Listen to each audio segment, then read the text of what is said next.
So, which of the following best reflects? Ano? Ang tanong, pinapa-reflect sa atin yung intrinsic value ng isang human person.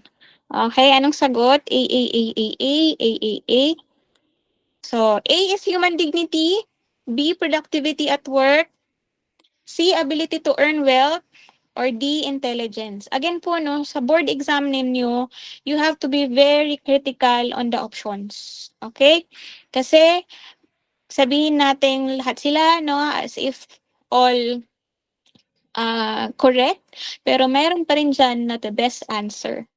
So, let's have the answer. It's A. Okay, you're all correct. Yeah. Human dignity is the inherent worth of person, regardless of utility or trait. Productivity, uh, nagmamanifest siya, no, sa paano mo ba natatapos na perform yung mga duties mo sa trabaho.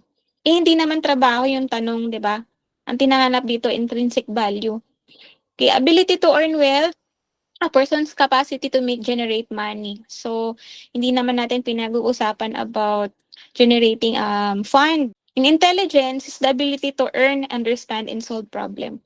So, hindi siya intrinsic value, no? Kasi intelligence is not under the intrinsic value system. Hindi na kasi natin to, no?